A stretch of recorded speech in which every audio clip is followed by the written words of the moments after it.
Hey everyone, me Kevin here. In this video, I'm going to give you a complete summary of the over 2-hour second night of the Democratic National Convention. Then I'll give you a summary of Donald Trump's response, and I'll also give you Donald Trump's explosive reaction to Goodyear tires. We'll break down exactly what happened with Goodyear. We'll look at the screenshots. We'll see exactly what's going on, everything in this video. So let's get started. Always remember, you can still get life insurance and 2 free stocks in the links down below. Life insurance takes you as little as 5 minutes to get. Lauren and I have it. It's amazing. And if you deposit $100 with Webull, you get 2 free stocks just for signing up. First up, at the DNC yesterday, here are sort of the top picks. And sometimes I like to play videos, but I'm just going to go through each individually and give you the little summary notes. Otherwise, we'll be here all day long. Sally Yates, she was the Attorney General as Obama left office and Trump took office. Sally Yates said at the DNC that she was fired for refusing to enforce the Muslim travel ban. The Muslim travel ban was something that was put into place with Executive Order 13769. It's known as the Muslim ban for short. And it's basically a travel ban that limited refugees coming from Syria. I think Syria was almost entirely banned. And then there was limited travel from countries like Iraq, Iran, Libya, Somalia, Sudan, Syria, and so on and so forth. So this order faced a lot of legal challenges, but apparently she says she refused to enforce it and was therefore fired. And this becomes important because Trump specifically reacts to her. Chuck Schumer, the Democrat minority leader in the Senate, said that President Trump said it is what it is. And to this, he says, America, Trump has quit on you. Chuck Schumer says that Biden stands for health care that is affordable for all, dealing with wealth inequality, dealing with climate change, dealing with systemic racism, and focusing the Supreme Court on people, not corporations, and reforming immigration, creating a path to citizenship for immigrants. Bill Clinton then spoke and said Trump ignored expert advice and instead bragged about how great he was doing. We have 4% of the world's population with 25% of the world's cases of COVID, and unemployment is tripling. By the way, this is also going to be important because Trump directly responds to Clinton. Clinton then went on to say, you have to decide. Do you want to hire somebody? Do you want to renew somebody's contract, essentially, who spends hours watching TV and flaming people on Twitter? Or do you want a go-to-work president? Bill Clinton ended by saying we should concentrate on uniting and not dividing. There was also a lot of mention about healthcare during the second evening. We have a lot of mention about green energy, modern infrastructure, broadband in rural communities.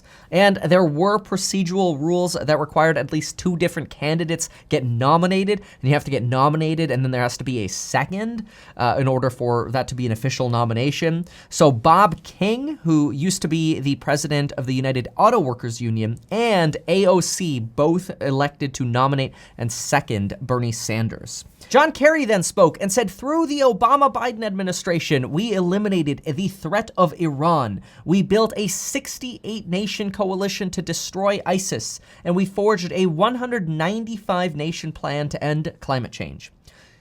John Kerry says, Trump inherited a growing economy and a more peaceful world. Like everything else he inherited, Trump bankrupted it. John Kerry went on to say that Trump is a blooper reel. He breaks up with our allies and writes love letters to dictators. America needs a president to look up to, not laugh at. And remember, I am going to get to Donald Trump's reaction, so I want to try to be as unbiased as possible and just give you what was said. John Kerry went on to say that Trump's only interest is defending himself and that we need to have interests and ideals that are nationwide interests and ideals, and we can't afford 4 more years of Trump, especially when our troops can't hide in the White House bunker like Donald Trump can. This is a reference to when protests were getting pretty close and somewhat violent outside of the White House, and we saw the White House lights go dark. Some say the lights were scheduled to turn off every night at that certain time, and Donald Trump was apparently briefly brought to the bunker below because they weren't sure if people were going to come through the White House lawn. I don't know all of the details, but this is just a rough reminder of sort of what happened there. Colin Powell then came up, and he said that we need to restore values to the White House. Jill Biden spoke and talked about the safety of going back to school. Now, let's talk about Trump's reactions. I want to try to keep it as balanced as possible. I'll tell you, It's really hard these days, okay? Trump started by retweeting a slowed down video of Joe Biden. And so what I mean by that is it kind of looked like the video was slowed down to about 25% speed. Obviously, as a YouTube content creator and somebody who teaches you how to make YouTube content, I can usually tell something's been slowed down, and this looked pretty slowed down. So this here is Donald Trump's Twitter feed, and he retweeted this post, and this is where you can kind of see what looks like something that's been pretty slowed down. Maybe that's probably 25% slowdown, and then I think it speeds back up towards the end. But that's obviously pretty slow. I think the message here was, is essentially here. Raheem says, does he even know what is happening? Which again, Donald Trump retweeted without comments though on that. By the way, almost all of these tweets seem to happen somewhat during the actual DNC, so it's usually kind of entertaining to watch the DNC and look at Trump's Twitter feed at the same time. But anyway, Donald Trump said that Sally Yates was a terrible attorney general. Was she the leaker? And there have constantly been leaks in the Trump White House. Probably in any White House, there are always leaks. The Trump administration even went as far as calling Dr. Fauci Dr. Faucet, because they suggest that he leaks too much information to the media, which I think most of us know Donald Trump's relationship with the media, not that great. But anyway, Raheem, which was a tweet that Donald replied to, said that deep stater Sally Yates is speaking at the DNC, being billed as someone willing to speak out. She was fired by Trump for trying to stop official government policy, which had just been voted on by the American people. So the executive order had not really just been voted on by the American people. Remember, it was an executive order. The Muslim ban is an executive order, which means Donald Trump gets elected, and I think that's where they're trying to say, whatever Donald Trump wants was voted on. But anyway, the executive order was signed into law by Donald Trump. There were a lot of legal battles with it. She chose not to enforce it. Obviously, it's Donald Trump's right to fire her, but that just gives you a little bit more context. That executive order was substantially scaled back later through court challenges. Then we have Donald Trump retweeting this article here, where Patricia Dixon says, why are these Democrats talking about the economy when they know the coronavirus shutdown caused the high unemployment? Fact check, Bill Clinton falsely claims the U.S. economy lags behind our allies. Okay, so here's the gist of why there's drama around this, and then we'll get into the whole Goodyear thing. So there's drama around this article that Donald Trump is retweeting because the article has been published by a media organization that tends to lean further right, and really what's happening is Bill Clinton talked about unemployment being high and us lagging in COVID cases, like maybe we're doing worse than the world compared to our population count, and the article talks about a different statistic. So they're using a different statistic to fact check Bill Clinton. What the article talks about is actually comparing the United States GDP decline in the second quarter to Europe's GDP decline in the second quarter, which Europe had much more of a substantial lockdown, and that's why they also tend to have lower case counts now, although time will tell if a second wave is just going to batter Europe even worse. I mean, nobody really knows what's going to happen, but I think they're both kind of referring to different things here, so just something to keep in mind when you see these sort of headlines about fact check. When you actually look at them, they don't always fact check the same exact information. Okay, then Donald Trump retweeted some positive comments, on the Trump train. Joe Biden will leave his comfy patio with hanging plants for a photo shoot. Okay, we get it. This is just politics, right? Other supportive tweets that he had. Okay, now let's get into the fun stuff. Here's the Goodyear stuff, all right? Here is the Goodyear drama. The Goodyear drama. This apparently is a slideshow at some form of employee meeting where the slideshow actually says that it is acceptable to wear clothing that comes from Black Lives Matter organizations or lesbian, gay, bisexual, transgender pride, clothing. However, it's unacceptable to wear any kind of clothing that represents Blue Lives Matter, All Lives Matter, MAGA attire, Make America Great Again, or any kind of political affiliated slogans or material. I think the big issue, just looking at this here without getting into the other detail, is if you're going to ban political, attire, you honestly probably, to avoid this kind of drama, should just ban all political, like any kind of political attire. That obviously, in 2020, probably includes Black Lives Matter, because if you keep this but you ban Blue Lives Matter, it just doesn't send a good signal. So it's either allow it all or ban it all. That would have probably been the safer approach by Goodyear here. And I'm not saying that my opinion is one thing should be banned or it should be unbanned. I'm supportive of everybody in the world. I think you all know that. I just whatever. Just trying to report what's going on here. But take a look at the response from Donald Trump here. Don't buy Goodyear tires. They announced a ban on MAGA hats. Get better tires for far less. Get better tires for far less. This is what radical left Democrats do. Two can play the same game, and we have to start playing it now. So this obviously came up in Kayleigh McEnany's press conference. She's the White House press secretary.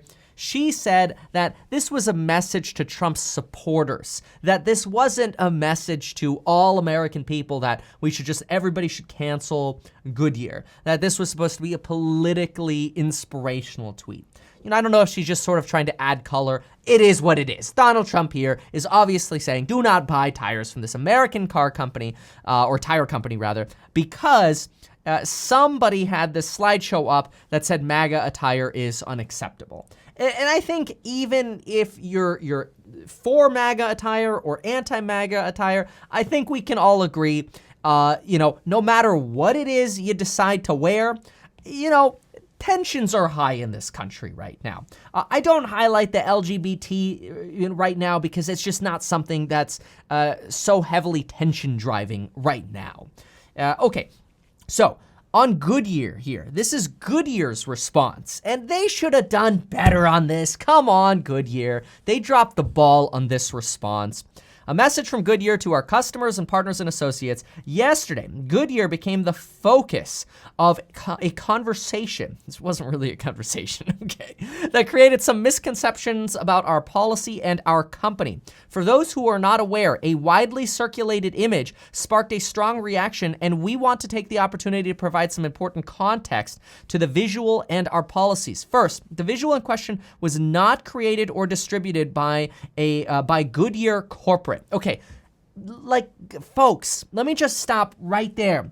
Nobody cares if it was distributed by a franchise or by the dude who literally just got a job there, working minimum wage. Nobody cares. They should have taken more responsibility here. This was a faux pas. They didn't take responsibility for their employees, essentially. They're almost trying to distance themselves from the people in their company. Bad. That makes their employees feel bad, and that makes everybody else who reads this kind of just roll their eyes. Okay, yeah, good one. All right, just blame some employee. Okay. No. Nor was it part of a diversity training class. Nobody cares. What they're trying to do here is say, look, we have diversity training classes. Dude, suck it up. Take responsibility. One of the employees screwed up. To be clear on our long-standing corporate policy, Goodyear has zero tolerance for forms of harassment, blah, blah, blah, blah, blah. Okay, so they really don't tell us anything here other than we ask that associates refrain from workplace expression in support of political campaigning for any candidate or any political party, as well as forms of advocacy that fall outside the scope of racial justice and equity issues. Well, so this is tough. This is so murky because really what they're saying is, don't wear anything political, but if you're campaigning for racial justice and equity issues, well, that's okay. So really what they're saying is that Black Lives Matter and LGBT are not political issues. The reality is, let's be real, these are all political issues because they're all societal issues, right? They're all societal topics. So I think that's where they made the biggest mistake right here. Second, we appreciate the diverse viewpoints, okay, from our associates, fostering inclusion. Okay, they're not really saying anything here. Third and finally, Goodyear has always been, they've never been anti-police, blah, blah, blah, blah, blah. Okay, so bottom line, should Donald Trump really be cancel culturing an American company? Probably not. Let's be real, I think everybody who saw the Goodyear slideshow realizes it was probably just some employee at Goodyear. But the messaging is really bad, and Goodyear fell flat on their response. They could have easily said, wow, you know what? Our fault. We're gonna fix that today. Instead, what we're going to do is we're going to either allow any political expression. You wanna wear anything? Hey, that's fine. Or they say, you know what? You're totally right. We don't, that didn't come from us, but we're gonna take responsibility for it because the buck stops with us.